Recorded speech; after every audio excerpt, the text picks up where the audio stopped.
সরকার আসার সাথে সাথে একদম অ্যাক্টিভ মোডে বিভিন্ন কাজ হচ্ছে তোমরা দেখেছো। এর মধ্যেই তোমাদের গ্রাম পঞ্চায়েত নিয়োগের জন্য একটি গুরুত্বপূর্ণ আপডেট। তোমরা অবশ্যই লক্ষ্য করেছো যে অফিসিয়াল সাইটে যখন ভিজিট করেছি, যেখানে তোমাদের দেখো লোগোটাও কিন্তু আপডেট হয়ে গেছে, অর্থাৎ এখন যে অশোক স্তম্ভ লোগো সেটাও কিন্তু তোমাদের আপডেট হয়ে গেছে। তোমরা জানো যে আমাদের মাননীয় গ্রাম পঞ্চায়েত মন্ত্রী দিলীপ ঘোষ তিনি কিন্তু জানিয়েছেন, যেহেতু ম্যান পাওয়ার বাড়াতে হবে, প্রচুর রিক্রুটমেন্ট করতে হবে, তো সেক্ষেত্রে তোমাদের 6,652 শূন্যপদের যে 2024 সালে যে নোটিফিকেশান জারি করেছিল তার আপডেট অবশ্যই তোমাদের কাছে সেই আপডেট যেহেতু পৌঁছে গেছে, তোমরা জানো যে এর কিন্তু রিক্রুটমেন্ট হতে চলেছে। এবার এই রিক্রুটমেন্ট করার আগে তোমাদের যেটা করতে হবে, রেজিস্ট্রেশন করতে হবে। এবার রেজিস্ট্রেশন করার জন্য তোমরা অনেকেই বলবে যে স্যার আমার তো রেজিস্ট্রেশন করা আছে, কিন্তু যাদের রেজিস্ট্রেশন করা আছে তারাও আপডেটটা করিয়ে নাও, এবং যারা করনি তারা এখনও কিন্তু রেজিস্ট্রেশনটা করে নিতে পারো। এটা কিন্তু খুব ইম্পর্টেন্ট, ঠিক আছে? তো দেখো কিভাবে করবে তার আগে তোমাদের বলে দিই, এখানে কিন্তু বিভিন্ন পোস্ট রয়েছে, একটা পোস্ট নয় একাধিক পোস্ট রয়েছে, সব কিন্তু ডিস্ট্রিক্ট ওয়াইজ পোস্ট রয়েছে। কোন ডিস্ট্রিক্ট থেকে তুমি বিলং করছো অবশ্যই কমেন্টে জানাতে পারো। দেখো এখানে সম্পূর্ণ দেখো তোমাদের ডিস্ট্রিক্টের লিস্টগুলো তোমাদের দেওয়া রয়েছে। ওকে, এবার পোস্ট যেখানে তোমাদের 8 পাস যোগ্যতার পোস্টও রয়েছে, যেমন গ্রুপ ডি, পিওন, এগুলো সব 8 পাস যোগ্যতার পোস্ট রয়েছে। এছাড়া তোমাদের মাধ্যমিক যোগ্যতার পোস্ট রয়েছে, তারপরে উচ্চ মাধ্যমিক যোগ্যতা, গ্র্যাজুয়েশন যোগ্যতা, বিভিন্ন যোগ্যতার পোস্ট রয়েছে। তো চলো তোমাদের কিভাবে আবেদন করতে হবে তো সেইটা তোমাদের নিয়ে চলে যাচ্ছি। তার জন্য তোমাদের রেজিস্টার নাও অপশানে ক্লিক করবে। আমি দেখতে পাচ্ছ রেজিস্টার নাও অপশানে ক্লিক করেছি। প্রথমে তোমাদের মোবাইল নাম্বারটা এখানে টাইপ করবে, তারপরে তোমার ভ্যালিড ইমেল আইডিটা দেবে, এরপরে তোমার ফার্স্ট নেম দেবে, তারপরে হচ্ছে মিডিল নেম দেবে, তারপরে লাস্ট নেম দেবে, ঠিক আছে? এরপরে তোমার ডেট অফ বার্থটা এখান থেকে সিলেক্ট করে নেবে। বয়স এখানে 18 থেকে 40 বছর, তো সেই বয়সটা তোমাদের ইনক্রিজ যেহেতু 5 বছর বৃদ্ধি হয়েছে, তো এই আপডেটটাও কিন্তু তোমাদের হয়ে যাবে, যেখানে 18 থেকে 45 বছর তোমাদের এজ লিমিট হয়ে যাবে।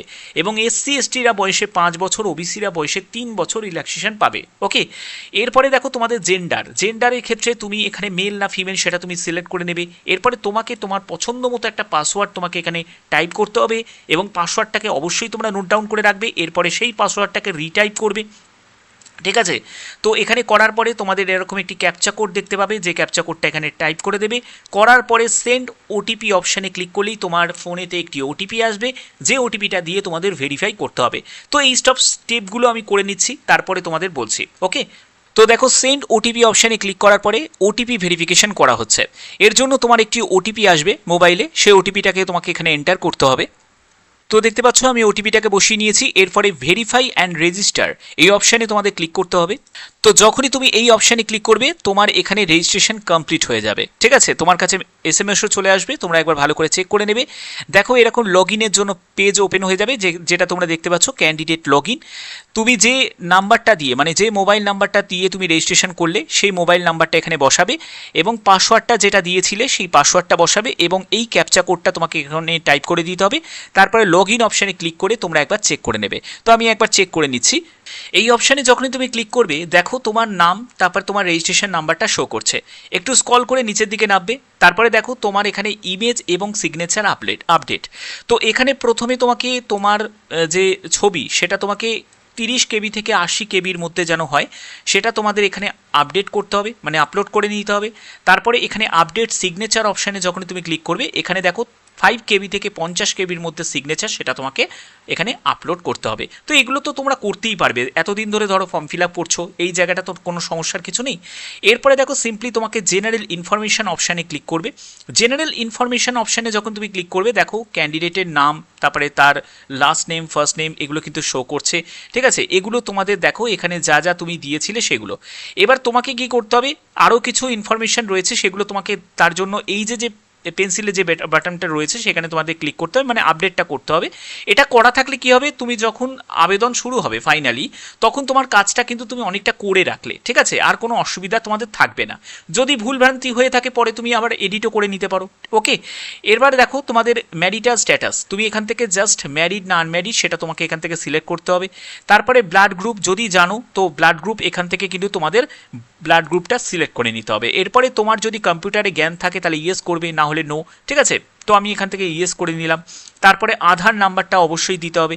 এগুলো দেওয়ার পরে তোমাদের সেভ অপশানে তোমাদের ক্লিক করতে হবে। তো আধার নাম্বারটা আগে আমাকে দিয়ে নিতে হবে। তো যখনই আমি সেভ অপশানে ক্লিক করলাম, তারপরে দেখো, তো আমি এখানে সেভ অপশানে ক্লিক করছি। তারপরে হচ্ছে কমিউনিকেশানে যখনই তুমি ক্লিক করবে, দেখো কমিউনিকেশানের জন্য তোমার এখানে কমিউনিকেশান আপডেটটা তোমাদের রয়েছে, এখানে mobile number, email ID show করছে। তো এবার কমিউনিকেশানে হয়ে গেল। এরপরে হচ্ছে তোমাদের দেখো সোশ্যাল ইনফরমেশনের জন্য তুমি এখানে এই যে পেন্সিলের যে অপশানটা রয়েছে সেখানে তুমি ক্লিক করবে, ঠিক আছে। এডিটের অপশানে ক্লিক করবে, এখান থেকে তুমি রিলিজিয়ানটা তুমি সিলেক্ট করে নেবে। তো আমি এখান থেকে রিলিজিয়ান সিলেক্ট করছি। সোশ্যাল ক্যাটেগরি তোমাকে সিলেক্ট করতে হবে, তুমি যে ক্যাটেগরি থেকে বিলং করছো সেটা সিলেক্ট করবে এবং তোমাকে সেভ অপশানে ক্লিক করতে হবে। তো এটাকে দিয়ে আমি এখানে সেভ অপশানে ক্লিক করে নিচ্ছি। তো আমি সেভ অপশানে ক্লিক করলাম। তো এরপরে হচ্ছে তোমাদের দেখো এখানে আইডেন্টিটি কার্ড অপশানে যখন তুমি ক্লিক করবে, তারপরে দেখো আবার এখানে তোমাদের ক্লিক করতে হবে। এখান থেকে তুমি আইডেন্টি কার্ড হিসাবে তুমি কি দিচ্ছ, প্যান কার্ড, পাসপোর্ট না যেটা দিচ্ছ সেটা তোমাকে এখান থেকে সিলেক্ট করতে হবে। তো আমি এখান থেকে দেখো, তো আমি এখানে প্যান কার্ড সিলেক্ট করলাম। এবার তোমাকে যে প্যান কার্ডের নাম্বারটা সেটা এখানে টাইপ করতে হবে। তো আমি এখানে নাম্বারটা টাইপ করে নিচ্ছি। তো এটা করার পরে হচ্ছে ফ্যামিলি ইনফরমেশনের জন্য তোমাকে আবার এখানে ক্লিক করতে হবে। তারপরে দেখো তোমার ফাদার নেম দেবে, ঠিক আছে, ফাদার নেমটা টাইপ করবে। তারপরে মাদার নেম দেবে। তারপরে হচ্ছে স্পাউস নেম দেবে। এগুলো কিন্তু মাদার নেম, স্পাউস নেম এগুলো কিন্তু অপশনাল, ঠিক আছে, এটা দিতেও পারো নাও দিতে পারো। তো আমি ফাদার নেমটা দিয়ে দিচ্ছি। এটা করার পরে তুমি মাদার নেম দিতেও পারো, স্পাউস নেম দিতেও পারো বা নাও দিতে পারো। এরপরে সেভ অপশানে ক্লিক করছি। এরপরে হচ্ছে পার্মানেন্ট অ্যাড্রেসের অপশানে তোমাকে ক্লিক করতে হবে। পার্মানেন্ট অ্যাড্রেস অপশানে যখন ক্লিক করবে, আবার তোমাকে এখানে ক্লিক করার পরে তুমি অ্যাড্রেসের সম্পূর্ণ ডিটেলসটা দেবে, তোমার অ্যাড্রেস, তারপরে তোমার স্টেট, তারপরে তোমার ডিস্ট্রিক্ট, তুমি এখান থেকে ডিস্ট্রিক্ট সিলেক্ট করতে পারো। তো প্রথমে আমি স্টেট সিলেক্ট করে নিচ্ছি। তো স্টেট আমাদের ওয়েস্ট বেঙ্গল, তো ওয়েস্ট বেঙ্গল সিলেক্ট করেছি। এরপরে ডিস্ট্রিক্ট সিলেক্ট করতে পারো। তো এখানে আমি আমার ডিস্ট্রিক্ট সিলেক্ট করছি। এরপরে হচ্ছে পুলিশ স্টেশন, তোমাকে এখান থেকে পুলিশ স্টেশন সিলেক্ট করতে হবে। তো আমি এখান থেকে পুলিশ স্টেশন সিলেক্ট করছি। তারপরে হচ্ছে যে তোমার এখানে সিটি, ভিলেজ তুমি এখান থেকে টাইপ করে নেবে। এরপরে তুমি ব্লক, মিউনিসিপ্যালিটি যদি থাকে সেটা তুমি এখানে সিলেক্ট করতে পারো।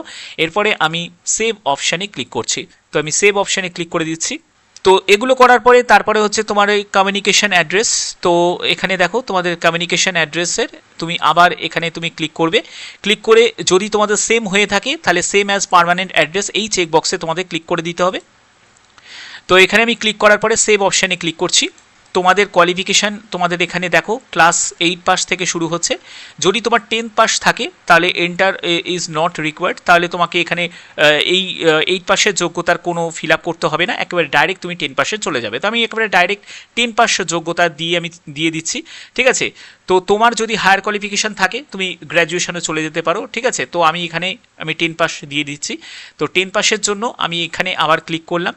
করার পরে কোন বোর্ড থেকে তুমি 10 পাস করেছো সেই 10 পাস করার বোর্ডটা তুমি সিলেক্ট করে নেবে।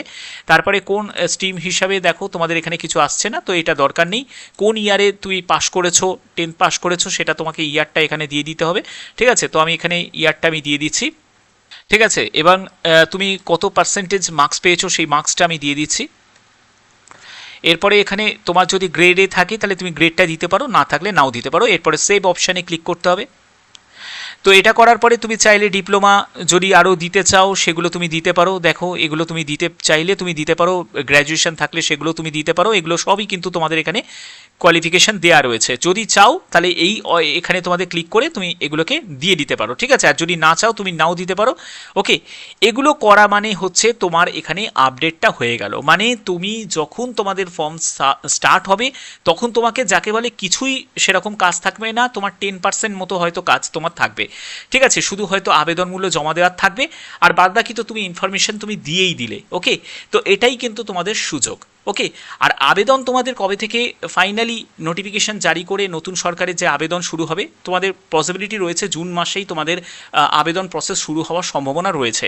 যেহেতু নতুন সরকার এসে খুব দ্রুত কাজগুলো করছে একেবারে ধাপে ধাপে, তো সেক্ষেত্রে তোমাদের জুন মাসেই কিন্তু সম্ভাবনা রয়েছে, ওকে। তো যখনই কোনো আপডেট আসবে অবশ্যই তোমাদের কাছে এই নতুন চ্যানেলের মাধ্যমে সেই আপডেটটা পৌঁছে দেবো। তো যদি ভিডিওটা ভালো লাগে ভিডিওটাতে অবশ্যই একটি লাইক করো, চ্যানেলটিকে সাবস্ক্রাইব করে বেল আইকনটাকে অল করে রেখো। এখনের মতো এটুকুই, ধন্যবাদ।